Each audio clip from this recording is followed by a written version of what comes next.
RPG for You and Me presents Neon Heat, a duet actual play podcast using the Savage Worlds rule set in our custom cyber fantasy setting. Thank you for joining us, and welcome back to Caldonix. Previously on Neon Heat, Athena breaks into Zadal's apartment in an effort to find him and get him to the squad's augmentation appointment, though she ends up leaving not only empty-handed, but quite addled. Tensions run high as Anji augments Tuka, but Pavi stands strong in her support of Athena. Athena and Pavi then take to the skies to call on Halarishi, attempting to scrape together the last bits of information on Zeev before they start their assault. They return over the city. Noticing the reduced energy in the streets below, Athena instructs Pavi to take a detour to the mines, defying the commands of her grandfather.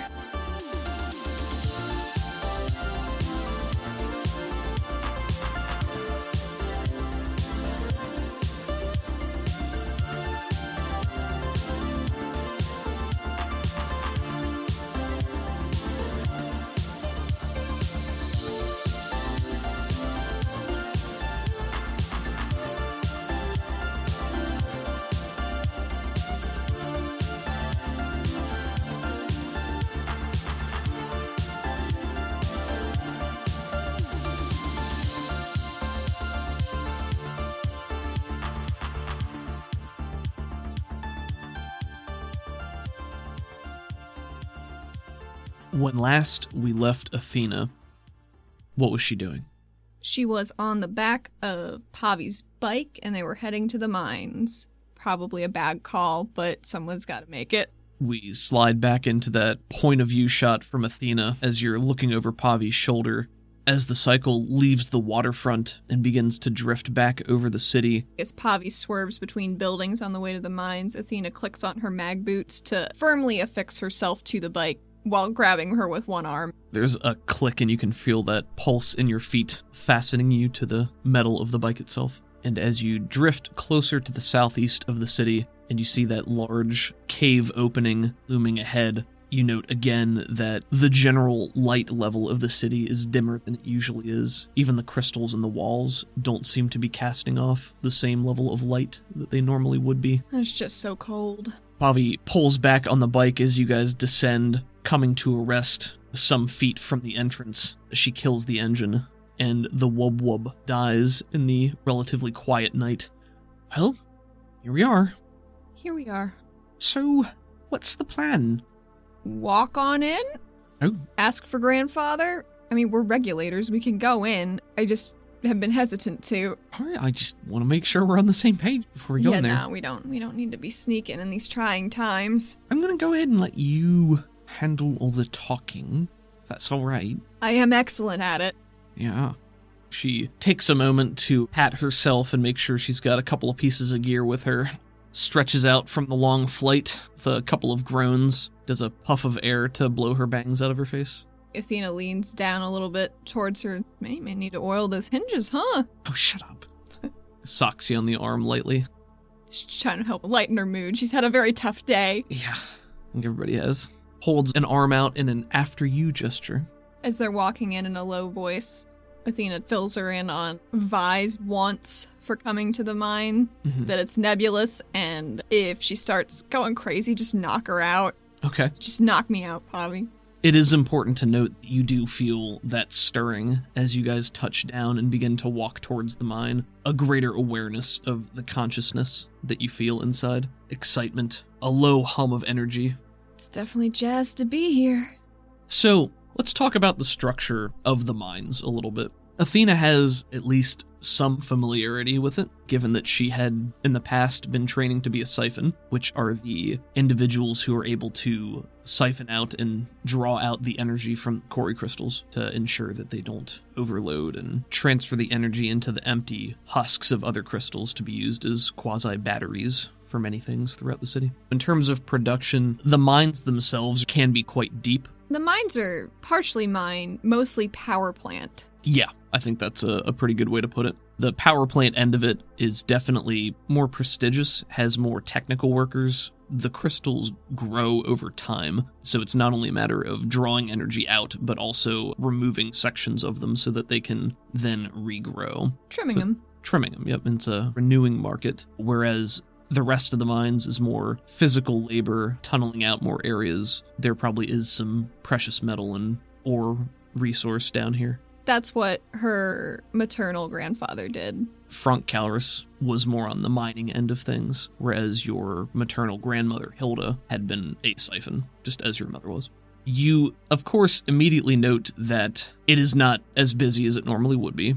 Both the time of day, it's the middle of the night, the busiest time is around noontime, what we would call is when the main crystal gets drained. But there are always some amount of people here. I don't think there's any kind of heavy security towards the front. You can certainly just walk in, and then the main mouth of the tunnel breaks off into probably some administrative offices where office workers do their stuff. And from that administrative area, that leads more towards the power plant side, as you'd call it. The bulk of the tunnel leads deeper into the mountain, and that's where the mining happens. She wants to take a hard right to the power plant. I assume it's a right. That's just how I saw it in my brain. I'd actually been thinking left, but it doesn't really matter. A hard left. So you're specifically looking for your grandfather right now, is that right? Okay. Because she figures she's going to get the most prudent, timely information right from the horse's mouth. Sure. The horse that asked her not to come to the mines in the first place. You walk past some sparsely populated offices. The few people that you do see walking around look very concerned, probably a bit dazed. They don't appear as though they're interested in speaking with anybody. You go uncontested for most of your walk. There's got to be a security checkpoint, right? Oh, there absolutely is. Considering the volatility of it. The only reason there's not right at the front there is based on everything that's been happening today so far. But once you get past that first layer of administrative offices, there are some armed guards here. I don't think this style of guard is something that Athena is very familiar with. Usually in the city, you've seen they're either regulators or they're AleraCorp security. And AleraCorp security generally stays in Western City, right. And that's part of the agreement. These guards have separate armor patterns. I didn't have a specific design in mind for this, so maybe you have some input, but it seems like they're only meant to be here guarding the mines. Gotcha. They're helmeted, of course. Maybe this is the checkpoint that goes back to more of the big wigs leading towards the giant crystal, which is the main power source for the city. I mean, maybe they would have darker armor that would blend into the surroundings. Makes sense to me. Dark matte. Does it have any color trim to it? What if it's the color that the big crystal is? Okay. You walk up and the guards, one of them puts a hand up and says, "I'm sorry, this area is off limits for the rest of the day." I understand. Athena pulls out her badge. Regulator Sedaris, I need to see the curator. I was sent by the Arbiter. Motions you forward with one hand, holds his hand out for your badge. Plops it on there. This guy has a helmet on, so you don't see any particular features. He holds it up, turns it over. I assume there's a number designation on there. Do you remember what your number is? I do. 0624. He shrugs and hands it back to you and says, I don't think the curator's here anymore. I can go ask my supervisor if you want. That would be great, thank you. Wait here. Sure. One of them walks off, the other one stays there and stands awkwardly. How's it going? Pretty bad day, overall. Pretty bad day. Yup. You, everybody okay?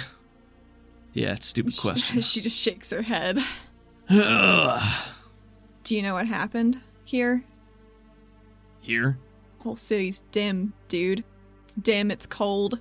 Shrugs at you a little bit. A moment or two later, the guy reappears, and this time he's accompanied by... What do you think the Nixian garb is? Do they have a uniform? Nixian is a blanket term for most of the people who work in the mines, especially on the power plant side. I was kind of imagined it being like a jumpsuit, a tailored sort of jumpsuit, like a business jumpsuit. Yeah, that's kind of what I thought too. So he comes back with, looks like a man. He has pale skin, even for somebody who lives down here in the dark. His head is shaved very short, the finest, smallest bristles. He's a slight man, a thinner build, but he walks with a certain arrogant posture. And he has his hands clasped behind his back right now. As he approaches, you can see that he has the telltale vertical veil-slitted eyes. Gives you a small incline at the waist, a small bow. Yes, is there anything I can do to help you? Is the curator here, sir? No, I'm afraid Curator Sedella was called away for an emergency meeting of the council at the Spire. Okay. I believe he left within the last hour. Okay, He brings around one hand and holds it out in an as-you-will gesture, and his hands are both these large beetle or scorpion-like pincers on both hands. He does not have an additional set of legs on his back. Definitely doesn't have much in the way of manual dexterity. Is there a more private place we can speak? And she looks around at the empty room, Yeah. but is hoping for one that echoes less. He arches a brow, and his expression is generally bored, or maybe irritated that he's being disturbed. Well, of course, if you find it necessary. I do. Come over this way, then. Waves you back through the checkpoint to, looks like just an office near the back, holds it open for both of you to enter. Because the guy turns around, Athena looks at Pavi and just shakes her head and rolls her eyes a little bit. She shrugs and is like, bureaucrats. What can you do? The smell in here is musty, and it's cooler than you would expect to be in the mines this close to the main crystal, but it's still warmer than outside. He waves you into the office. Maybe this is even just a meeting room. There's a long table, a bunch of chairs scattered around, a whiteboard at the back. Let's say this is the master meeting room, and it overlooks the main chamber with the enormous crystal that juts out from the floor like stories tall. The crystal itself is mostly one large fragment, or that's how it was the last time you saw it. Looks pretty much the same. There are many other smaller segments that are perforating outwards at strange angles, and this means there's oddly shaped catwalks all around it. There needs to be a catwalk that goes by every individual fragment that comes off the main crystal, or at least so people can walk by it and do visual inspections. Right. There are also a number of minecart tracks in the floor where they can push receptacles into if they need to break pieces off or to fill all of the empty husks when they drain the crystal. The most significant thing to you immediately, the crystal's color is different than it was last time. What color is it? It is the pink-purple that you saw in Darius's aura. How does Vi feel about that? The sense of reverent wonder as you walk into the room, and the entire room is bathed in the same pink-purple glow. You're almost drawn to the window to see the color swirling inside the crystal there. Just for my clarification, that glow is not the same color as Vi when she's seen Vi. Correct. Because Vi is more of a darker purple. I would agree with that, yeah. There's a distinction. Very different. Mm-hmm. Cooler purple versus a warmer purple. They're not the same color, but however you imagine Vi's shade is cool with me. Could you make me a notice at -4? -4? Yeah. I will spend 1 Benny on this. Let me just jimmy him up a little bit. Worse. Nope. Not a crit fail, though. That's good. My highest was a 2. You're drawn to the glass and you feel that yearning inside, and it's hard to place what it is. You feel Vi wants to go there or feels some sort of connection or want, but I don't think Vi is either coherent enough or good enough at communicating. Yeah, to really relay that feeling properly. It is probably a distraction to you. Gotcha. Just generally speaking. Makes sense. I'll address that if it matters, but the energy coursing through the crystal definitely, again, seems dimmer or slower than you would expect it to be. Mm-hmm. The half Yara, half Vel gentleman that had escorted you in here pushes the door closed with a small click, walks over to stand near the end head of the table, puts his pincers lightly on the chair, and then holds one out for you to continue. We are in private. What might I assist you with? I need to know a timetable of everything that happened here at the mine today regarding the energy levels. There's not a huge shift in his expression as you ask this, but there is a slow kind of arch of the eyebrow, and he says, The curator has all the information necessary, and it is up to his sole discretion as to whether he will share that with others. I am certainly not permitted to do so here, and he's on his way to speak with the council as we speak now. Well, I was sent here by the Arbiter on the Arbiter's authority, so I need some information to bring back to him. Quite lucky that the Arbiter will be with the council then, isn't it? That's Allie, not Athena. Sure, it's fine. His expression is now one of bureaucratic indifference, almost on the edge of smarm. So sorry. I don't think you are. Well, perhaps not, but it is the security of our city that we're speaking about, isn't it? I'm sure you, as a regulator, can understand. If you're not willing to tell me anything, I do need to verify something in the main chamber. Oh, I'm afraid that's quite out of the question, ma'am. Oh, that's a shame. It is, I sincerely apologize, but we are under strict orders from the curator himself, whom I know to be your grandfather, that we are not to allow anyone, under any circumstances, near the crystal. Why would that be? Plenty of people go in there on an average day.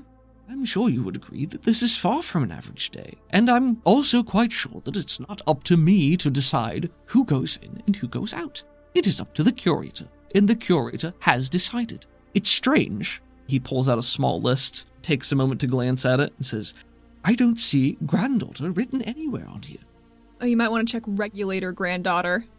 Sometimes it's under R first. He's holding this small pad in his huge scorpion pincer and takes the point of the other end and just goes, and it makes a... No, I'm afraid not. Doesn't appear to be here. Oh, damn shame. Can I use empathy on this dude? Sure, go for it. Where's my casting die? 7 for the contested. Oh shit, I gotta contest, that's right. 3 and a 5. Success. You'll get your social +1. Wonderful. The vibe that you get here is this man does not appear to be at all intimidated by you or worried by you. He seems very secure and satisfied in the state of affairs and his position within it. He definitely appears or feels adversarial, if not hostile. His aura is quite steady. It's mostly blue, so thoughtful. There's a lot of tinges, wariness maybe, but you also catch a very distinct gilded lining, bright gold. While you're casting your empathy, you get a convulsive reaction from Vi as well. Instant wariness that even pulls Vi's attention from the crystal. From the crystal, ah, yeah. Jesus. I don't think I caught your name. Oh yes, my apologies. My name is Cyril. Roto Cyril. Oh no. He says that with a warm smile and wolfish eyes. But truly, if there's anything else that I can do for you, please let me know. Oh, I'm sure you'll find out. Regulator Pavi, do you have any questions? Pavi has her arms folded, leaning against either a wall or the window. She usually tries to play the opposite side of the room from you, and I feel like maybe that goes back to your dynamic of you keep them diverted in two different directions, so if one of you has to act, then it splits their focus. It's a 1-2 punch. Right. This whole time for this room, it's had this big old window wall, but blinds kind of open, so the light's coming through in pink slats, you know what I mean? Ooh, I really like that. So the lights aren't even on in the room. Yeah, that makes it even creepier. I love it. So yeah, just him standing there with his claws on the chair, smiling benignly at both of you. And when you address Pavi, he turns with a slow swivel and stares at her politely, waiting. I don't know if I have anything to ask. We've covered all of our bases. It's just a damn shame when the bureaucracy comes in and stops us from doing anything that might help people. Oh, which people are you talking about, Pavi? The thousands that were stolen out of the stadium today? Those people? Oh, well, there's those. And then, there's all the rest who are here still trying to make the best of it. Kind of like the whole city. Yeah. And just this one guy in our way. Is that an intimidation? What are you trying to elicit here? Fear. Then yeah, I'll have Pavi roll Intimidate. Pavi probably doesn't have more than like a D4, D6 at max. Athena has a D8 Intimidation. Oh, damn. Because she has crazy eyes. Gotcha. Oh, I was going to roll Pavi to support Athena. Gotcha. So let me do that. Pavi does not succeed there, unless you would like her to Benny. She's got one Benny, right? She has 2 Bennies. Oh, she has 2 Bennies today? Yeah, let's have Pavi reroll that one.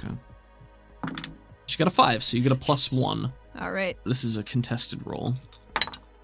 Oh, I blew up both of them. Yes! Oh my god.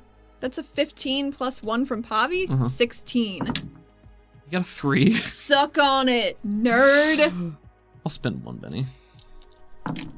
4 instead. So 12, that's with 2 raises.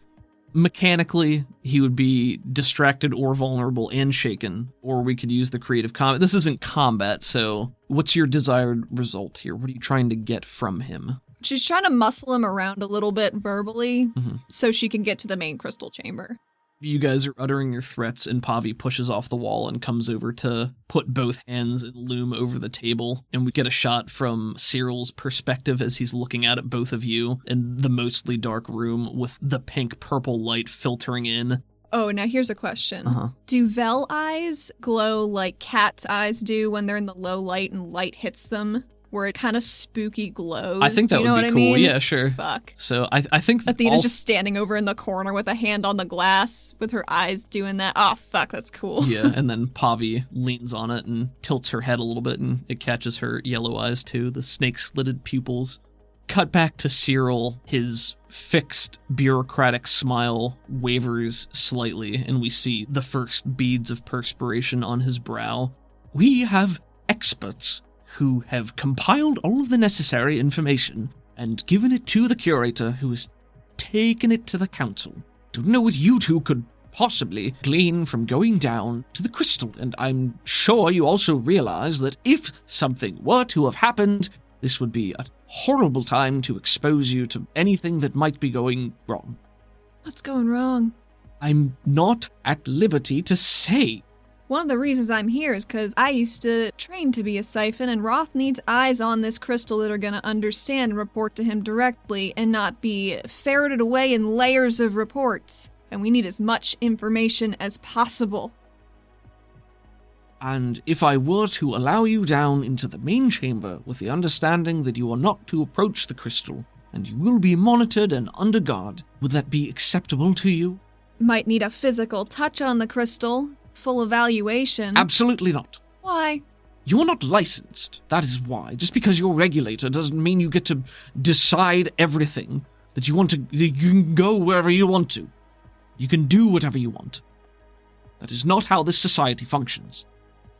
There are rules, there are processes that exist for a reason. And you've come with no written report, no request that supersedes that of the curator. Did you know Rotu Nima? The question surprises him just because it's so out of left field. Right. Nima, yes, she was a somewhat distant cousin. My understanding is that she was killed while in custody. Nasty business, that. Yeah, she was an AleraCorp infiltrator. Saw the delegate rip her head off. Be a damn shame if there were obstruction charges here.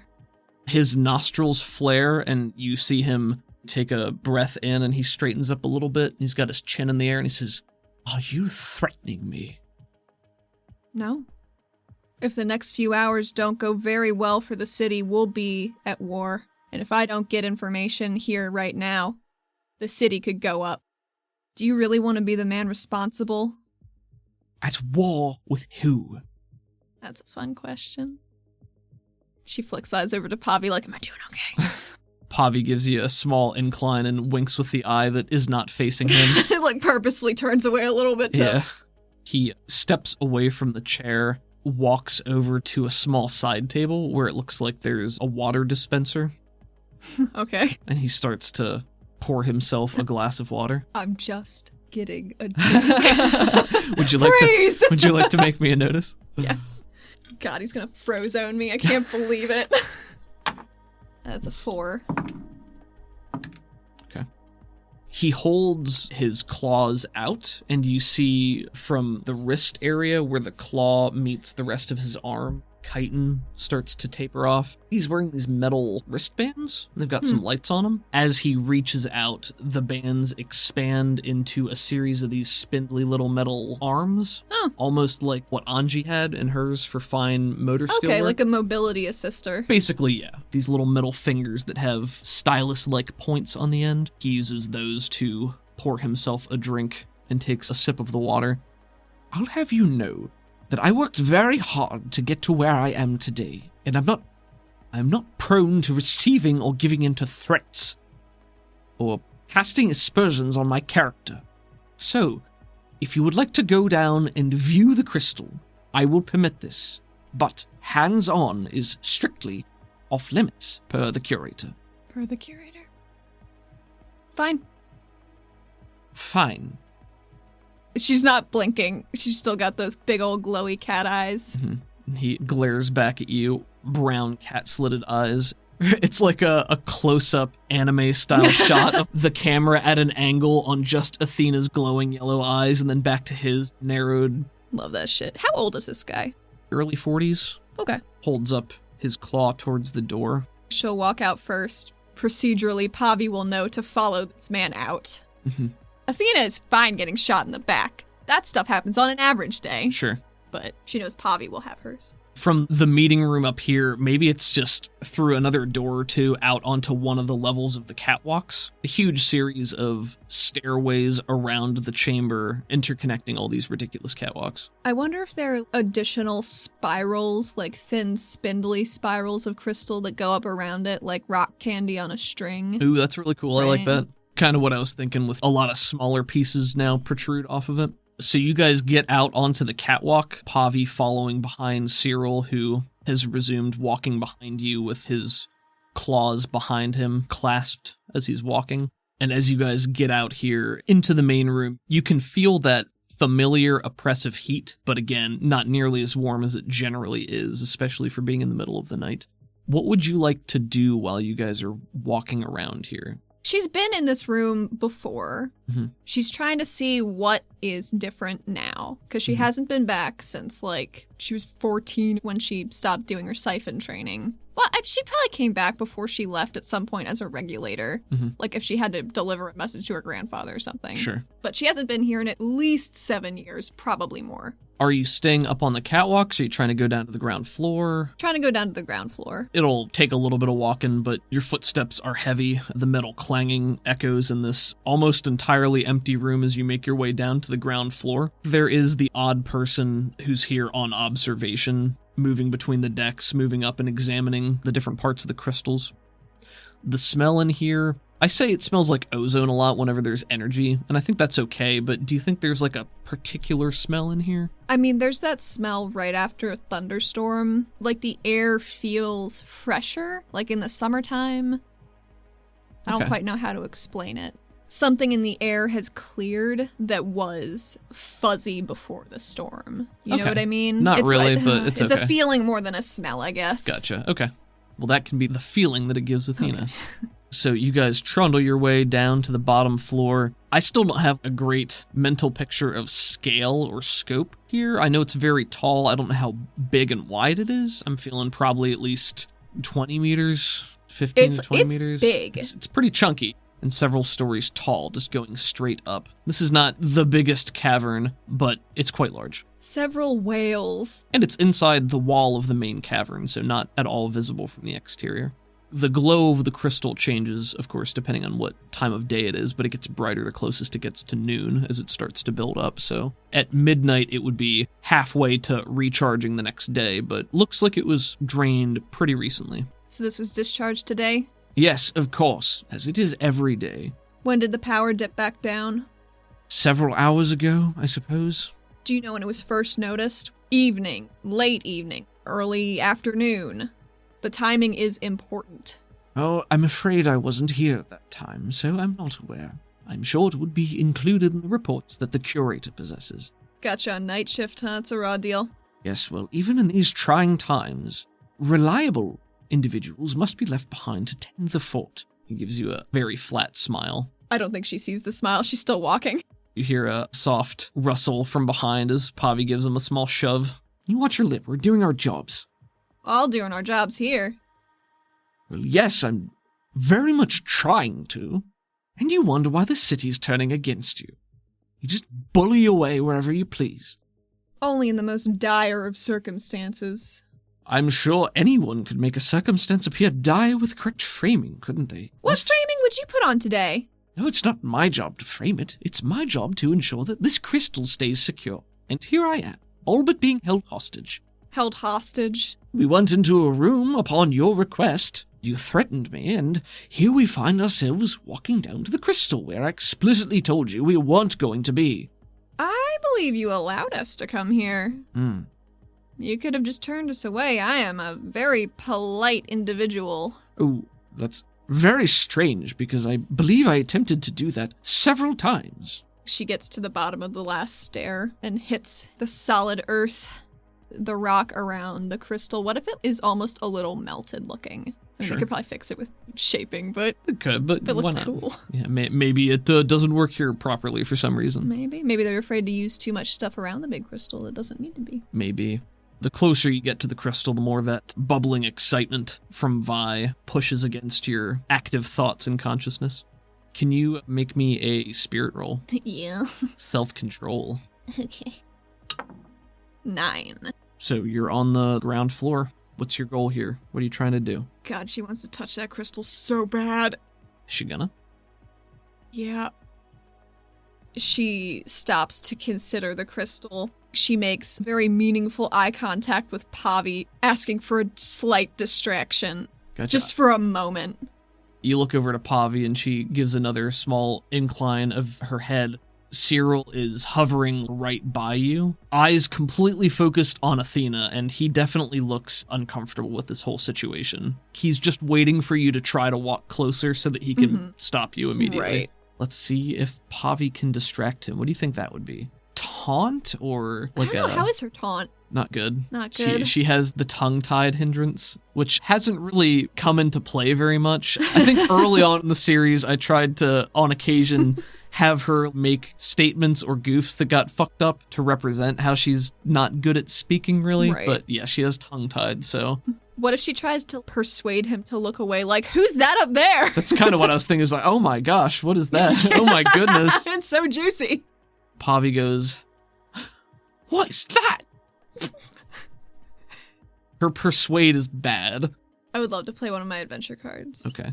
Is this appropriate before I roll or after I roll? You know what? I would like to use both of my adventure Oh my cards. god, okay. Okay. Before I roll? No, you can roll. Okay. You should roll. It doesn't matter. Okay, so Pavi... Crit, Oh, no! Pavi gets a crit fail on her attempt to distract this guy girl! with an additional -1. Gives her Fuck. double zeros. Oh, sweet Pavi. Let's see how well he perceives. I think he Wouldn't has it be beautiful if he also crit failed?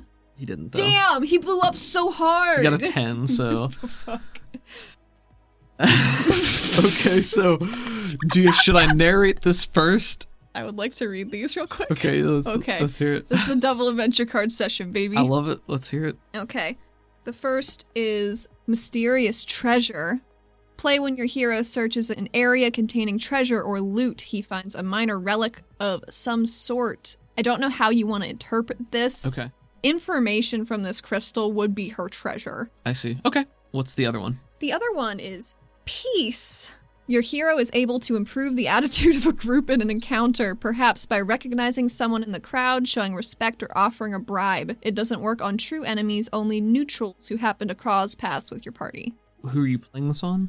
Cyril. Cyril? Okay. I don't know his alignment. He seems sketchy, but also like he might just be a weird bureaucrat on the AleraCorp payroll. Gotcha. Even if he just realizes that if this whole city goes up, he won't have a paycheck anymore. Okay, so rewind a moment. Well, while Pavi is like, oh my goodness, oh my gosh, what's My that? stars. My stars. So Pavi crit fails. Row 2 Cyril is standing right by you, and I think if you're waiting for some reaction or something, you just see him doesn't even move, just blinks very slowly in a very tired, exasperated way, and is continuing to look at you. How slowly does he blink?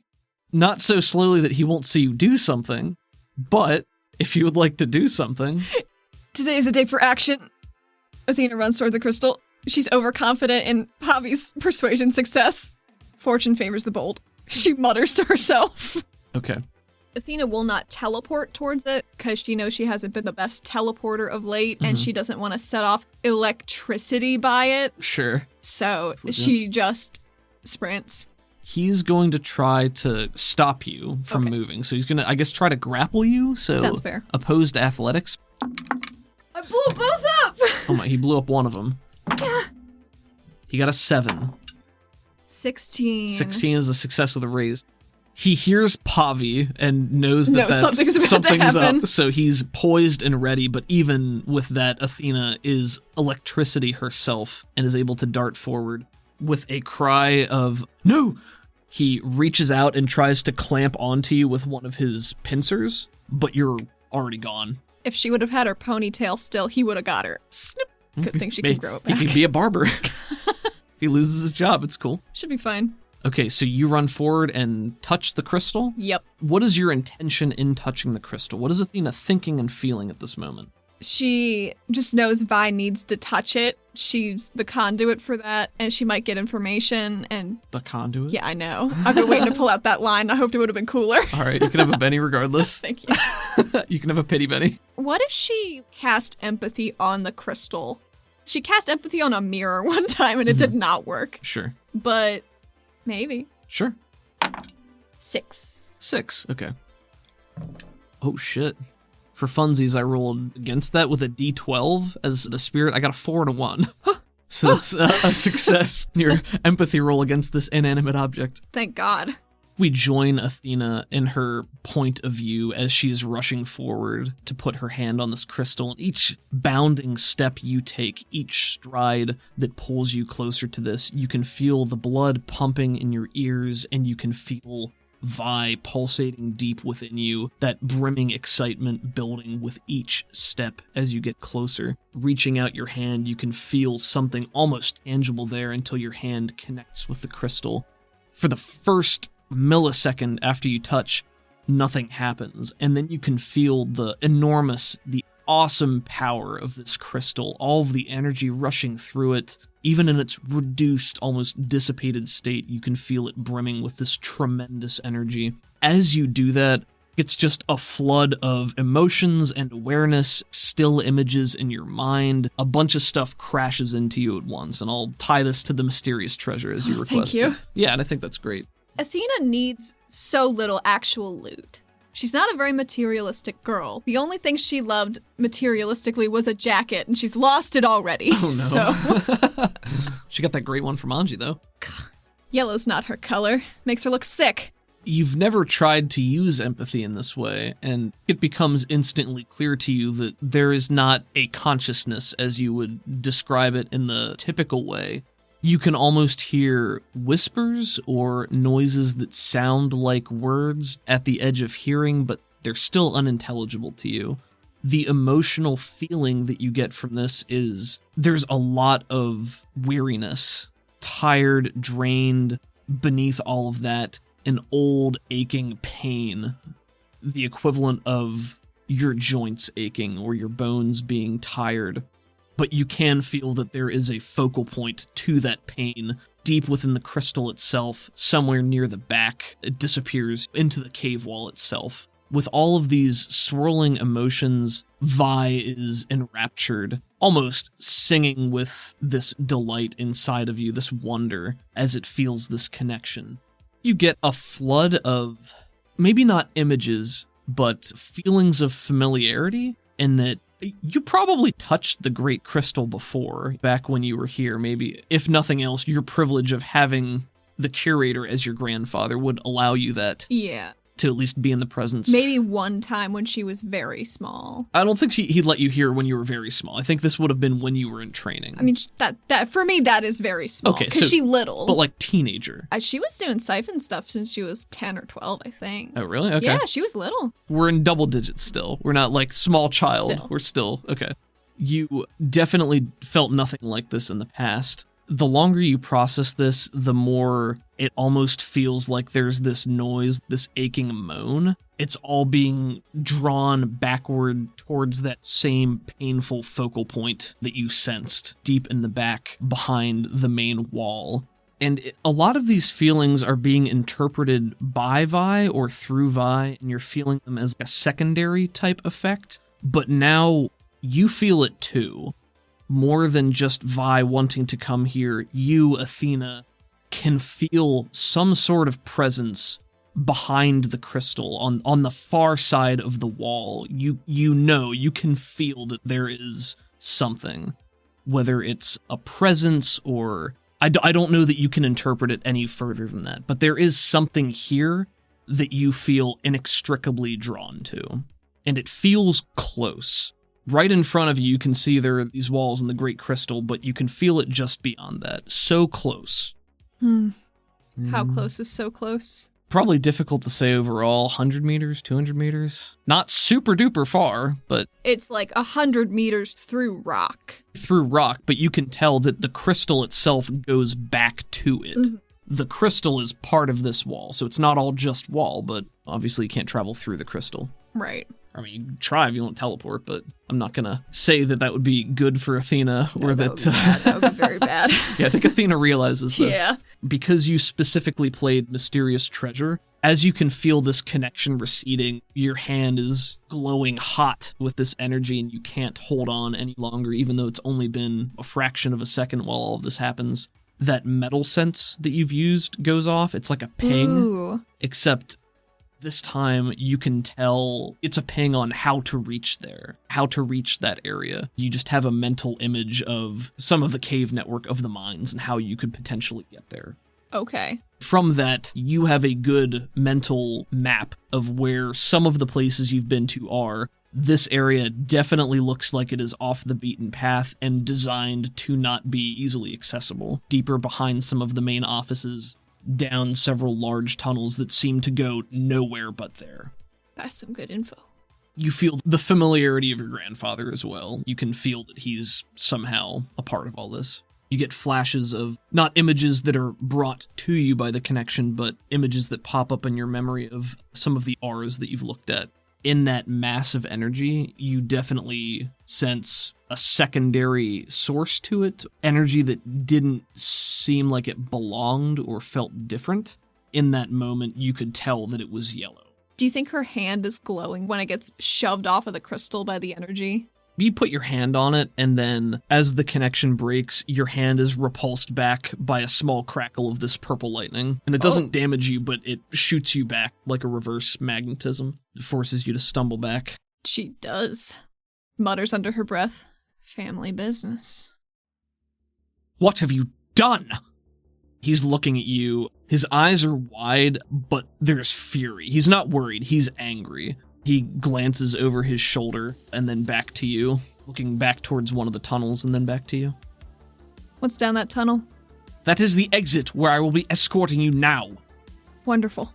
He's taking deep, quick breaths in and out of his nose as he tries to maintain his composure, closes his pincer on your arm, your only arm, and God, he's gonna snip it right off! Pulls you up to your feet very roughly. Thank you for your time and your cooperation. You're very welcome. Are you gonna go back down that tunnel? She's leaving. You start to walk that way, and he's following a couple of feet behind you, and when you round a bend, there is a team of 4 of those guards with rifles leveled at you. Oh, at me? Yep. As you guys round the corner, they're just standing there waiting for you, firearms pointed in your direction, at you and Pavi. Okay. From behind you, Cyril says, "You should have listened to your grandfather when he told you not to come here." Why'd he tell me not to come? For your own safety, I imagine. So there was always a hit squad here for me? I'm not important enough for a whole hit squad. We keep personnel on hand in case anything goes awry, as it most certainly has. Now, you're right, there is much that needs doing in this city, and I'm afraid if you can't be trusted, you'll just have to sit this one out. Take them away. He waves a claw at the guards. One of them walks forward, Corey rifle leveled at you, and says, through a modulated helmet, "Come along, Regulator. We can sort all this out later. It's time to go have yourself a nice stay in our exclusive resort." I didn't know we had a resort down here. It's very exclusive. Oh, wonderful. Move it. Athena attacks. That's gonna be initiative. Yeah. Do you want peace back? I would. Because this guy is classified as a true enemy, Damn. Unfortunately. So I will give you this back, or if you would like to draw a new card, I'll let you do that. Because you did play this in good faith, and unfortunately this specifically applies to the subtext of the card. See, I knew playing it would be a gamble, but I always want to try to enable those roleplay moments, but I'll draw another card. This is a character that does specifically exist as an enemy for you right now. Athena, Queen of Spades. Pavi, 5 of diamonds. Cyril, Joker, goons, 4 of clubs. Joker can act at any point in the round and gets +2 to everything they do and +2 to damage as well. Because he had just commanded them to take you away, he was not assuming there would be a fight, but I think as soon as it becomes clear that you are about to fight back, his Joker allows him to see your intention there. Actually, let me do something here. I swear to God, if you snip off her other arm, I'm going to be so put out. 11. Spoiler alert, he has danger sense because he is part Vel. Oh. So that's what he has from his... Oh, well, so is Athena. I looked up danger sense earlier. That's what I was looking up because I wanted to see if it would count for him with you trying to go touch the crystal. I didn't know if that would set off his danger sense. Danger sense says your hero can sense when something bad is about to happen. When rolling for surprise, they add +2 to notice to act in the first round. With a raise, they start the encounter on hold. In other situations not covered by surprise, like a sniper shot, a pit trap, poison drink, etc., danger sense gives them a notice at -2 to detect the hazard. I think in this case, because there was no actual impending danger to your person, I'm going to say it doesn't apply because they were planning on taking you away, right? They weren't actually going to shoot you until you decided to act. So I think it doesn't apply there. I think that sounds right. I did roll danger sense for him to sense that you're going to act, even though it doesn't matter because he is a Joker. So he is closer to Pavi. So his first action is going to be, he's going to try to grapple Pavi with his claws to use as leverage against you. Oh boy. That's good leverage. She loves Pavi so much. So Pavi has D6 athletics. That sounds right. Sounds right. Gave him a D6 as well. Mostly a nerd, but not fully a nerd. So his first, he got a 5 + 2 is 7. Pavi got a 5, so he gets a success with no raise. Pavi is entangled, which means she can't move and she's distracted. Cyril sees you springing to action and leaps into action himself, gets up behind Pavi before she can act, grabs her elbow in one of his claws and puts the other one on the back of her neck in a vice, kicks her in the back of the knee to force her down onto one knee. Ah, shit. Oh, and I get an extra Benny because he drew a Joker. I spent one of his earlier, so he still has 2 and I still have 1, so 3. Cool. He kicks Pavi down and he says, "Really, you want to play games with your friend's life? Go ahead. Submit." And Athena, it's your turn. Athena wants to multi-action. Cool. Athena wants to teleport Pavi out of his grip and also herself up to where Pavi is and fucking run away. So you're just teleporting both of you? Yeah. Okay, so that would actually be a single action. Oh no, but then we run. Okay, like so we're cheesing it. Gotcha. Okay, so then your cast rolls at a -2. Roll me your teleport. And just to be clear, right now, you guys have started walking back through that tunnel, so you're in a tunnel right now. There is no verticality to this. Basically, she's trying to teleport them back the way they came, past everybody else. Gotcha. I did blow up my 6, so I'm going to see... Back into the crystal room? Yes. Okay, cool. So that's a... It would have been -2 a 10. is 8. It's an 8. Success with a raise, that means you can go 50 meters. 50 yards, 50 meters. The guy points a gun at her. Does he, like, poke her with it? You guys rounded the bend to find several guards with guns leveled at you. So he gave the orders for them to move you out. One of them took steps towards you, but was not within melee range. They're smart enough that they're not going to get right next to a pair of regulators, right. One of whom is a known quantity. These people know who you are. They know what you're capable of, to some extent. That's fair. So there's nobody right next to you. She takes a step backwards, almost like she's jumping off a building to wingsuit off of, tuck and roll, but instead she just turns into a lightning bolt that goes through Pavi, takes Pavi with her, and ends up back in the main crystal chamber. That is awesome. I would like you to take a Benny for that cool description. They reappear, and I don't think they stagger, at least Athena doesn't. Pavi might. Pavi had been on her knees, so she reappears in the same position and is probably just... Athena lifts her up by the hood of her jacket. I don't think she got a good grip on her in lightning form. We gotta fucking go. Starts dragging her towards the stairs. Yeah, she fumbles on her feet for just a moment before she is on her feet right behind you. At this point, you teleported far enough that it'll take their movement to get back to where you are. And they know what direction you went in, so they're gonna be pursuing you here. Right. What is your next intention? Trying to leave the cave network? Or are you trying to go deeper into it? Trying to leave. Okay. For now. Okay. She obviously really wants to find out what's down there. Other pressing matters. So she's running back up towards the scaffolding that they came down to get to the main crystal floor. At this point, you have a good lead on them for running, so maybe we just do dramatic tasks? Does that make sense? Sounds good. Okay. She might still try and fire on this guy as they're leaving. Are you shooting to kill, or are you trying to wound? What is your goal with that? I mean, if he shows back up, she wants to incapacitate him. In a chase like this, you probably see the guards coming after you, but not him directly. Okay, right? If there's no him, they're gonna fucking run. All right, then let's do a dramatic task. To completely get out of here between you and Pavi, you need a total of 5 successes over 3 rolls. Okay. So I'll just let you make the rolls, and Pavi can roll to support you or something like that. And can I add my parkour, my free runner? Absolutely. Yes. Using the skills she developed as a fun runner. As a fun runner. If you do not reach that threshold, it means that some of the guards are going to catch up.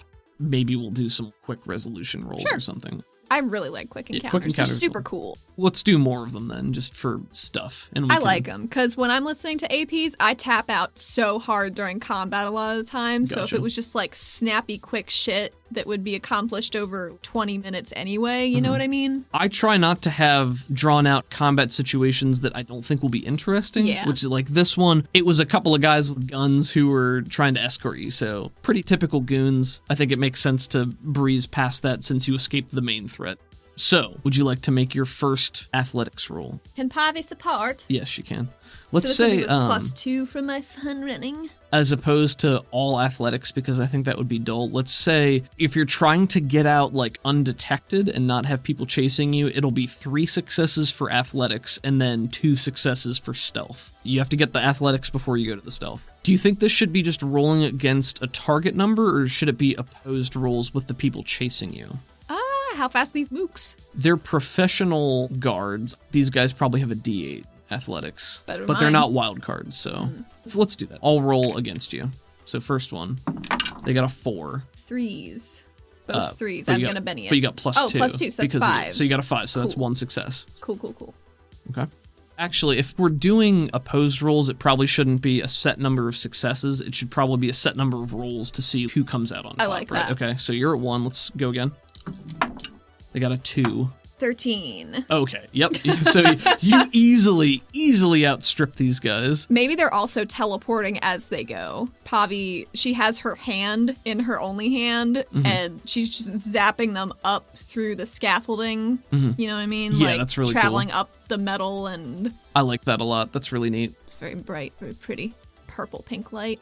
So maybe we pull back and get a much broader shot of the crystal room, sort of like the stairwell shots that we've done. We see all the catwalks, the metal staircases spiraling upwards, and we just see these purple bolts of energy coursing through the railings, and then Pavi and Athena poof into existence momentarily, take another couple steps, and then they're gone again. So we just see them jumping up through the scene. I think it's just so Athena can reorient and remember where on the staircase they've popped out. I like that. So she just whips around, looking, her hair's bouncing around and looking at Pavi like, you good? And then they go. Yeah. She does not wait for a response because everything's not good. Of course. It's a rhetorical, are you good? She's ride or die, don't worry.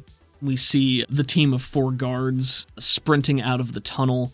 2 of them start up the staircase. 1 of them turns and looks up the catwalk, squats down, and just does a power jump straight up to smash onto one of the catwalks. Cool. So we watch him sort of Hulk jumping up after you. Goddamn. One of them's a Yara with the extra sets of spider legs that begins to scale after you, and you see them hefting their rifle, taking pot shots as you reappear. And it's a Corey rifle, so the beams Could get absorbed by the big crystal if need be. It's like a bright yellow. You easily outstrip them. You get back up to where you were, the familiar passageways leading out of the offices and back to the city. So for the stealth segment, you need 2 successes in total, and I'll roll against some perception here. Okay. Just for the awareness of other guards who might have been alerted. She crouches around the corner just real quick looking and whispers to Pavi, okay, don't breathe for a second while this is spooling up. I'll try, but my rattle might go off. She just nods with a knowing, it's all good, and blows the metal around them. A whirlwind of glitter. You want to roll for that? Yes. So it's a -4 penalty to see you with a success, or a -6 with a raise. Well, I got an 8. An 8. Okay. Pretty good. Well, they get a 5 minus 6, so negative. So you guys are invisible. You're completely gone. Man, Athena's good at this stealth stuff, apparently. Apparently, yeah. Even Pavi's able to keep it under wraps. She clings to you just to make sure she can still tell where you are. Oh, Athena's hand has not left hers. Yeah, she has night vision, but she does not have infravision. Although the Yara do and some Karnak do. We get a couple of quick shots of Athena and Pavi. Maybe we see their dusty, ephemeral outline as they're invisible. But as you make your way back through the offices, you hear booted footsteps running down a couple of different corridors. You catch sight of a few more of these guards pointing and directing one another, relaying information, and just trying to find you. But you're able to make your way the whole way back out without any additional complications. Well I think done. they're still invisible when they get on the bike. Makes sense, yes. So we just... a guard on the outside just sees a bike fucking take off. There are no guards on... Oh, there weren't any guards. No guards. There are no guards on the outside. So after you leave the main administrative area with all the offices, as you're about to turn to the right to head back out of the cave network itself, you feel Vi bristle inside again, and your attention is magnetically drawn back to the left, deeper into the caves. And you get another flash from when you touched the crystal, and that mental map flashed in your head, and you know that that would be the direction to go if you're trying to go deeper. Athena puts out a feeling that says very clearly, "We will. Later." Roll me a spirit. This one's going to be a -2. Yeah. 7. 7? Okay. She just puts out a feeling of current danger. You feel the palpable disappointment and anguish from Vi, but there's also a thread of understanding. That elation is quickly leaving you with a feeling of something closer to despair or misery. Maybe the last shot we get is Pavi's bike, which was parked off to one side. You two are invisible. The bike's kickstand gets removed, and it rights itself, seemingly of its own accord, turns on, and then begins to whoop, whoop, whoop, whoop. Right to home. Going back to the apartment? Yeah, we gotta get Tuka. Okay. So you guys are flying across the city, and at some point, the invisibility dissipates again. Maybe the dust is blows off in the breeze. Yeah, blows off in the breeze, revealing you little by little until you're fully within sight again, and the metal shards recongeal back under your arm. I don't think they put on their helmets just because it would have been weird and conspicuous. The helmet's just floating in the air. But as Sounds like an album cover. As the invisibility wears off, Athena grabs back where the helmets get strapped on when they're not in use, puts Pavi's on first, and then hers. Thank you. Mm-hmm. You guys are on the comm channel as she's flying back towards the apartment. So what the hell does that mean? They said they were going to keep us, so they weren't trying to kill us. No, that's why I didn't try to kill them. But do you think they would have if you weren't, who you are? I don't know. Oh, boy. I didn't get any kind of weird feeling off that guy. He's got gold on him when I looked. Gold? Glittery, shiny gold. Have you seen anything like that? No, but I know there's one rat bastard that's at the mine constantly with gold eyes. Bolt's stupid hot uncle. There's a moment of silence, and she says, hot? You didn't see him. She says with distaste. Huh. Athena has so little patience for overly attractive people. Nothing but. It's because Athena can never have the attractive edge. She's only a D4 bigger. Yeah, someday. Maybe. We'll see.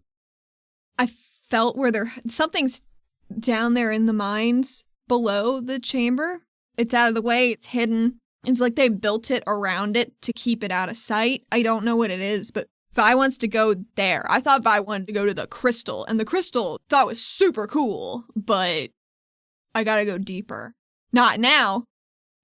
Not right now. But there's something down there. Oh, good. More questions. But that's something, right? That's something. That's more than we had. Yeah.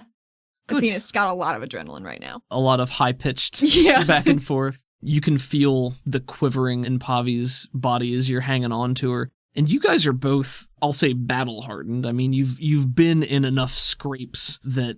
Those jitters wear off for Athena a lot faster than they used to. Yeah, and I think... Because she's just in scrapes constantly. That is a big part of it, right? Is the more you're in situations like that, the more desensitized you become to it. Pavi doesn't seem quite as used to it as you are, and pretty quickly it starts to die away. Mm. Before long, you touch down right outside of your apartment. You're able to put your bike in your garage and make your way up to the flat. Again, the relatively quiet city, the lack of foot traffic outside, even at this hour of the night. Strange, cool, alien. Unnerving. You had instructed Tuka to... She had been waiting She's just there hanging, for you guys yeah. as you went out to talk to Tuka and Halarishi. Jean, just Right. hanging out, being pals. All right. What's your goal back at your apartment? Getting everybody to go to the Spire because it might not be safe at the apartment. Are you filling them in on what happened? No. Or you're just being like, all right, we talked to Halarishi. Yep. The broad strokes of the Halarishi conversation, but maybe omit that they went to the mines, since Lepaco would not like that. No problem. He's going to find out eventually, but... Yeah, let's just fast forward through that scene. You stop by at the apartment. Tuka and Lepaco are there waiting for you. You give them the broad strokes of speaking with Halarishi. You completely omit. Yeah. It's the opposite of admit. So you omit going to the mines. For now. For now. It's And- just not prudent information currently. Sure. And you are going to go to the Spire. When you had spoken with Roth, he basically said, be here tomorrow morning with your team, right? Yep. At this point, it's still, like, in the middle of the night. Regardless of what time it is, they're going to hunker down in the task force room Mm-hmm. until it's time to go talk to Roth. Get a few moments of shut-eye, or she's going to try. Mm-hmm. You can definitely go to the task force room. That's fine. When you arrive at the Spire, there are still crowds. They seem to have died down a little bit compared to earlier. Maybe they've got some messaging going on to give people more instructions and to direct them and things like that. So that it's not quite as crowded. There's a very tired-looking Rebexy still at the desk. How does an arrow look tired, you decide? The droop of the neck. Yeah, I think so. The posture. The bow of her eyes. As you're walking in, she tries to flag you down before you go to the task force room. She goes over to Rebexy. Gives you a small nod and says, they've called an emergency session of the council. Makes sense. They're in session right now. I'll let them know that you're here. Okay. If you want to go and wait, maybe they call you. Otherwise, you meet with Roth whenever he's around. Okay. Do you think I should just go up and wait in the area? If you want to. I don't know if they're going to call you right away or not. Oh, it's so far to walk back from the task force room. I'll just go up now. Okay, I'll let them know. I'm glad you're okay. Thanks. Thanks for taking care of Gene. He's such a mess when we're not around. I'm coming around on my first name, by the way. Oh, are you? A little bit. I wonder why. Who could say? With age comes wisdom. Huh. You're not wrong about that. She brightens a little bit when you guys are talking, but then sobers up again. Does she still have the little flower Athena made for her? Oh, of course. Nice. Still got that metal flower on her desk. Good. Athena worked hard on that one. Mm-hmm. The Spire is, of course, the largest structure in Caldonix. It goes straight up all the way to the ceiling of the cavern, which is lower over the city proper rather than out over the waterfront, Mm-hmm. but it's still tall enough that you cannot generally see the very top just From the walking ground. around the city, Yeah. especially if it's foggy and cloudy, which right now it's not. There are corkscrew-style elevators that line the exterior of the spire, and that's where the regulators leap from in the wingsuits. You know that there is a separate elevator that goes up to the council chambers, which are at the very, very top of the spire, connecting to the ceiling. So it looks out over the entire city and is generally not seen except when it's in use, and then you can always see the telltale glow way, way high up. And it's not often used because I don't know what frequency the council meets on, probably only when there's major events or scheduled meetings, like once every however many weeks. Yeah. Infrequent. It's definitely strange that there was a council meeting in the middle of the night, but given everything that just happened, Yeah. you know. So, okay. I think Athena got dressed in something that is not a purple jacket out of respect. Sure. She's a big fan of the casual regulator wear, of the tactile neck, little tank top, turtleneck. She does put a jacket on over her shoulders just so people don't have to look at her bandages. That's rude. Gotcha. Okay. Badge on hip. Tired. We just see her crushing a 2-hour energy can into the trash as she's going towards the elevator. Are you taking anybody up with you, or are you going up solo? She'd take Pavi. Okay. Tuka got a rest, and Sure. I don't think Tuka wants to see her uncle. Tuka and Lepaco will wait for you down in the Wonderbolt task force room. The elevator that goes up to the council chambers is a little bit bigger than the one that goes up and down in the spire proper. It's lit a little bit more. It's just a little bit nicer. It doesn't jostle quite as much. It doesn't jostle quite as much. But you and Pavi get in and you start to take the long trip up. As you are still claustrophobic, I would like you to make me a spirit roll. I can do that. Well, it's a 1-on-1, but it's a 4 on the other. How do you hold it together this time? I don't know if it's her that does it. I think it's just her bone weariness. She can't be bothered to be afraid right now. I think that makes sense. Definitely been there. Plops her head on Pavi's shoulder, which is so much lower, so she has to scooch down the wall a little bit. Just her, like, slightly hunched over like a goblin. She puts an arm around you, ruffles your hair a little bit. I think she leans over and kisses you on the forehead, and she just says, "Thanks for saving me again."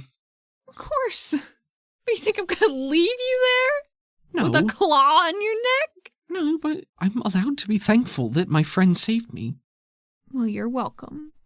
Yeah. But you didn't need to say thank you, because of course. She And I love you. Rolls her eyes lovingly, pats your head. We'll be okay. What's the vibe gonna be up there, you think? Bad. But how bad? Yelling bad or quiet bad?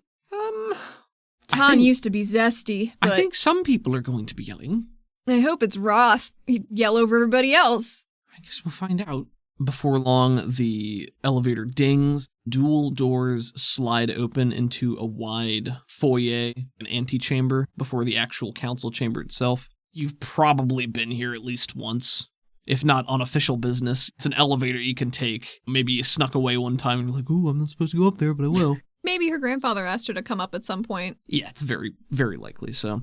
The antechamber, there are 4 regulators standing guard with a couple armaments. They all have the purple pacification badge. And when the door opens with a ding, they're all training weapons on the doorway. When they see that it's you and Pavi, they relax. Athena gives a very half-hearted regulator salute. The lead one salutes back. Council chamber's in session. We heard. Thought we might be called upon. That's what we were told, so we just came up so we wouldn't take up too much time. We'll just wait. He nods at this. There's a sitting room off to one side with a table and chairs. A tiny pod coffee. There you go. Alaricorp would do that shit. K-cup motherfuckers. Yeah, absolutely. Makes a nice one for Pavi that she will sip off of also. Sure. So the lead pacifier nods to you and says, "I'll announce your presence." Oh, thanks. You guys go off to the side room. They disappear into the chambers, come out momentarily. You probably wait somewhere between 20 and 30 minutes before one of the pacifiers comes back over. All right, they're asking for you. Thank you. Here we go. Nods to you. Escorts you to the council chamber itself, which is just beyond the doorway they're guarding. This is the top of the pillar. The room is a large circle, sculpture-like thrones in equal distance from one another, on the upper ring closer to the windows. Dimmer lighting allows the city glow from beneath to shine through the windows. There's a circular indent in the floor and a well-lit wide table scattered with maps and assorted paperwork. If you have a fear of heights, you might be prone to vertigo looking in this. What's Roth doing? Is he here? There's an enormous circular table in the middle that is just covered with documents and a giant map of the city, all sorts of items strewn about. He is bent over that. When you walk in, there's obviously a conversation that has been ongoing. Somebody is talking and then another voice shouts over them. As you walk into the room itself, Pavi trailing slightly behind you, it dies away and everybody turns to look at you. Athena just stands at attention. She's got no smart words right now, because that's a bad idea. Everyone turns to you with the exception of Roth, who is still bent over the city. Roth turns to face you last. Arbiter Photius Roth takes a couple of great steps towards you, his black leathery tail trailing along the ground with a slight whisper, gives you a small nod. Regulator Sedaris, you are present because you have the most factual knowledge of current events and appear to be uniquely situated for such an endeavor. Most fortunate for all of us. She nods, making very firm eye contact with his one. Does he turn to the side? Yeah, he generally turns to the side when he's talking to somebody. And in this situation, I think it serves him well because he can keep the other eye on the other half of the room, right? Yeah. Fuck. He returns that nod with a toothy grin. As such, You are our leading expert on whatever it is we are facing in this situation. I would like for you to give us your account and state your qualifications, please. Athena would start talking at a measured pace, trying not to trip over her own retelling that she's done a bunch of times at this point, starting with meeting Zeev in the park, sorta, with Tuka weeks ago as her first encounter, how they played into the drug fog riots several weeks prior, that they had been looking for him. I don't think she mentions Silas being missing, but then that an injury briefly knocked her out of the line of duty. Are you saying anything about multicolored eyes? Are you talking about the red eyes, the yellow eyes, nothing like that? Nah, unless Roth brings it up. She's gonna let him read the room on that one. Sure. She's gonna tell them about the shard, how the people got sucked away, and then she's gonna tell them about the location of the barge, which is where the eyewitnesses saw the cloud going. She would like to mention her worry for the state of the main crystal in the mines, being that the city is so dim and cold.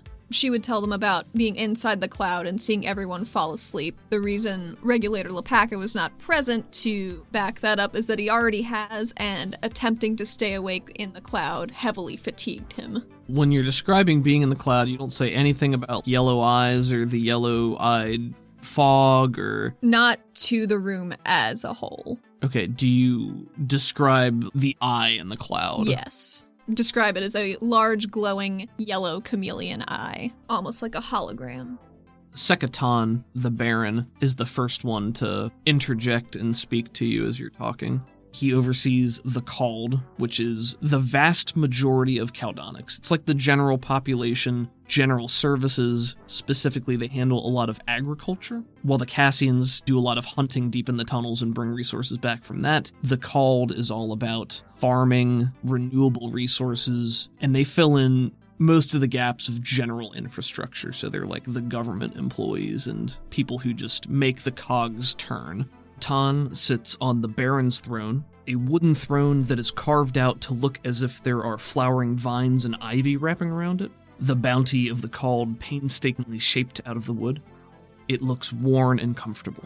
There is a very cozy-looking pelt draped over the seat and the armrests itself. Tan with his plum-purple skin, Nakir, snake-slitted eyes, dark hair, a weathered face with a serious expression. The last time you spoke, he was not your biggest fan. Maybe but he's slightly a lot's more happened a since fan then. now. Regulator Sedaris, do you have any idea how this Zeev has amassed such power in such a short period of time? How he's capable of doing such a thing? I think he's siphoning people's Corey. And I think he's siphoned the mind somehow. All for himself. Because I think everyone in this room would agree, no one person should be able to do what he did today by himself. It's unprecedented, but we also live in a very volatile and changing world. I think it's as reasonable as anything. Also important to notice, aside from council members, each of them has an attaché of one or two people in their retinue who are just nearby in case they need something, and occasionally somebody will walk up and they'll exchange whispered words or, hand them a glass of water or something like that.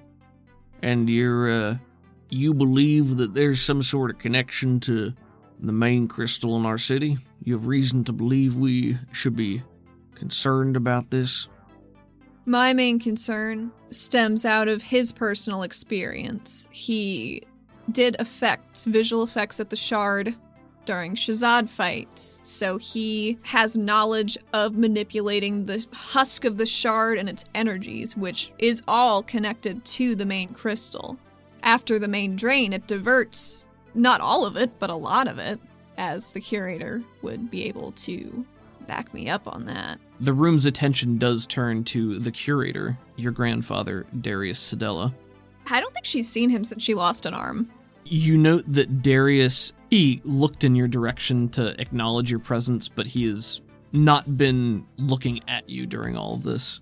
He oversees the Nixians, who are in charge of the mine, the power plant operations, as you dub them, crystal production, energy production, and shipping within the city. Darius sits upon the Curator's throne, a craggy and magnificent crystalline structure created and shaped from a large depleted crystal husk. Looking through it is almost like looking through a large sheet of ice, the interior of it refracting light in different ways but still perfectly clear. The room's attention turns to him. One of his subordinates walks forward, a small Nakir woman with mousy brown hair and freckled skin. She has a paper in front of her, clears her throat. The energy fluctuation was immense. A spike in drawn power of this magnitude from an outside source was unthinkable. The only similar readings were the mine collapse several years ago, and she points over to you, the night of the fog and riots a few weeks back. She perks up with that because she did not hear about that. Darius waves a hand at her and says, There was no conclusive proof the variation was linked to the terrorist assault on the city. We don't have all the facts and we mustn't jump to conclusions. The Nakir woman is about to say something else, and he waves his hand, and she takes a demure step back. Is that why the highways were shut down that night? Everyone turns back to you. Darius, his eyes slightly narrowed. He's looking in your direction, but not at you. That would be a likely correlation.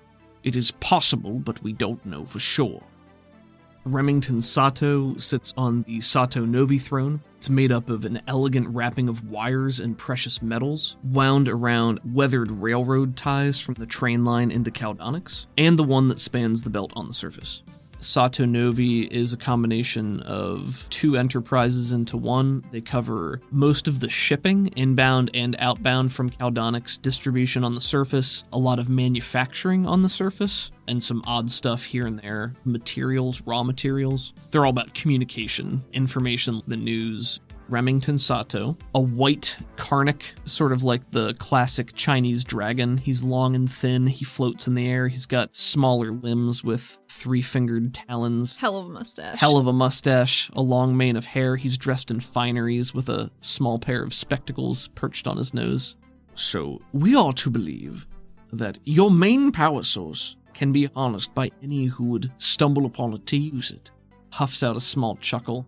I thought your security was better than that. As he bobs up and down in the air. Maybe more of a regulation presence at the mines for the time being would be advisable. Darius cuts back in again and says, I think the regulators have quite enough on their plate as it is. We have enough guards at the mine.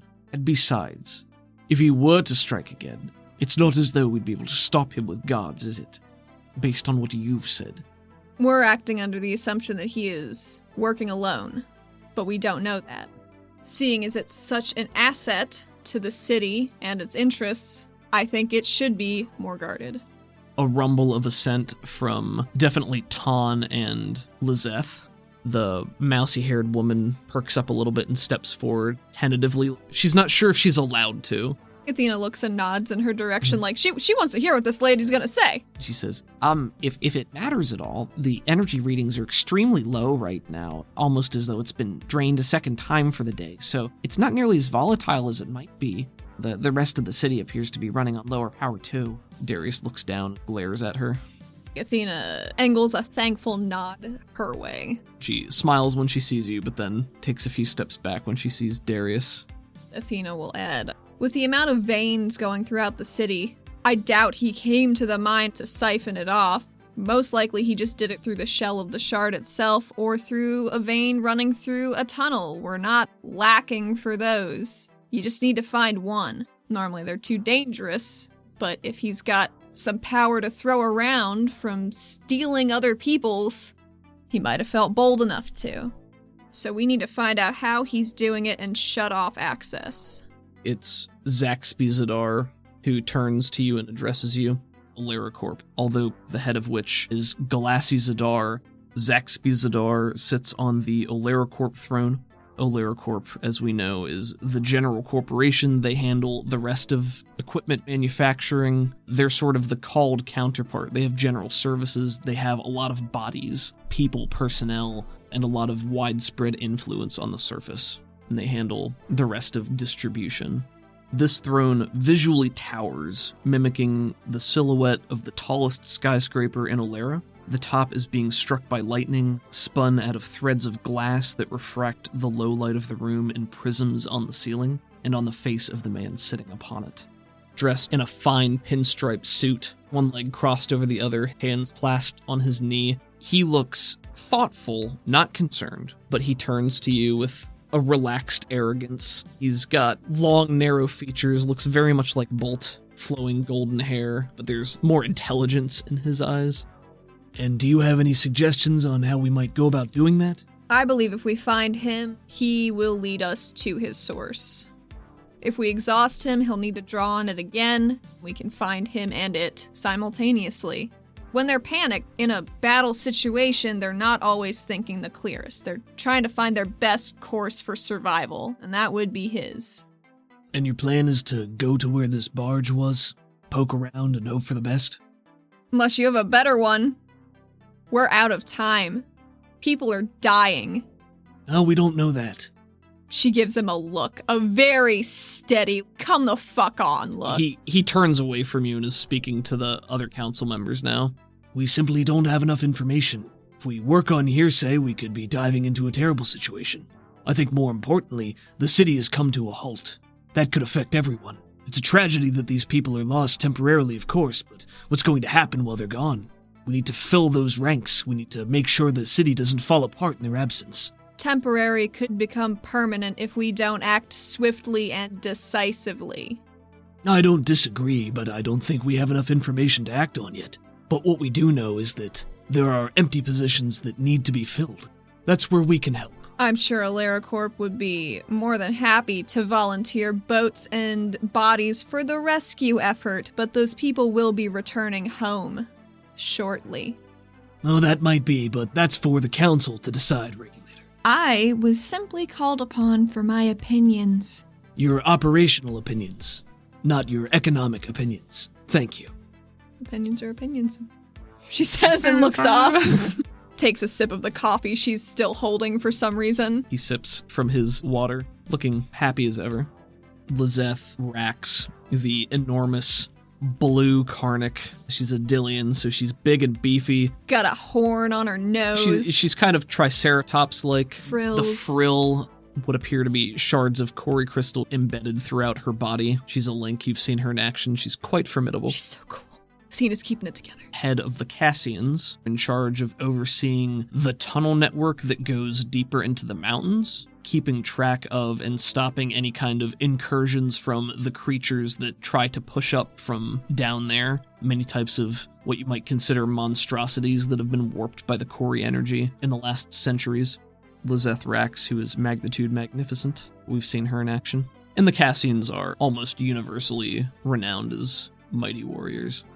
Lizeth sits upon the Kassar's throne. It's a throne of dark metal and bone, with spears pointing upwards from the chairback to the ceiling, shields surrounding and supporting the bulk of the structure, and trophies from the tunnel in the form of horns and claws and chitin that are artfully displayed all over it.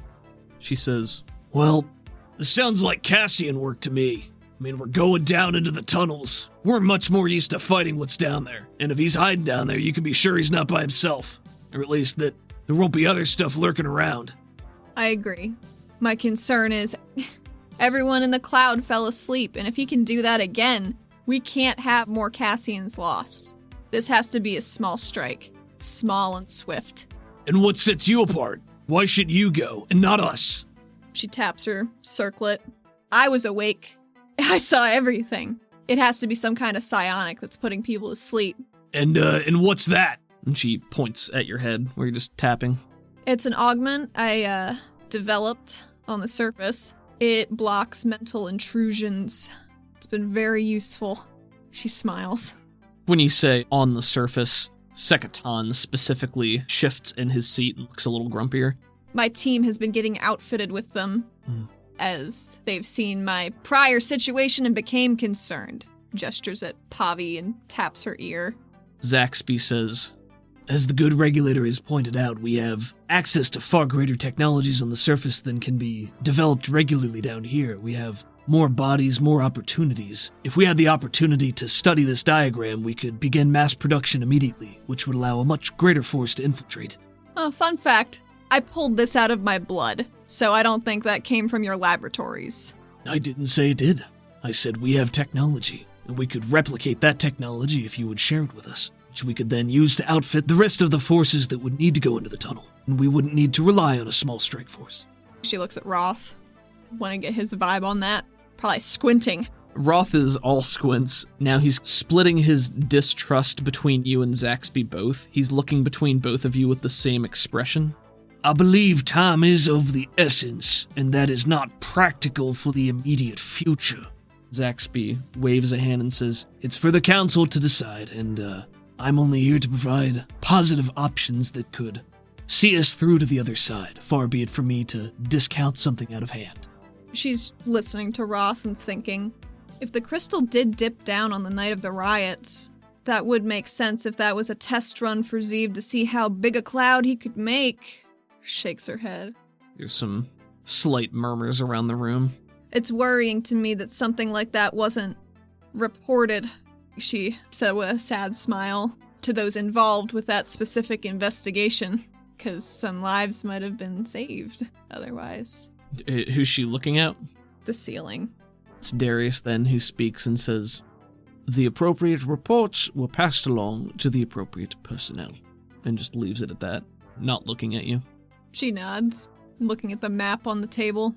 As you're speaking here, the door behind you opens. Another figure walks into the room, Rotu Cyril. Damn it. You'd just seen at the mines some time ago. Should have killed him right away. He walks into the room. You're still standing closer to the doors, so again, the room turns as he enters, and you're the first thing that he sees, and his eyes fix on you and narrow slightly before his expression goes back to a placid neutral, and he takes measured but purposeful steps around the room, going to Darius. Discussion continues while this happens. Doesn't look like it's uncommon for somebody to walk in to deliver messages or things like that. So conversation continues, but you watch Cyril walk to Darius, puts a hand on his forearm and leans in and begins to whisper into his ear. Athena's gonna cast empathy on both of them. On both of them? Yeah. Okay, that'll be two different casts. She wants to see the flow of conversation, but silently.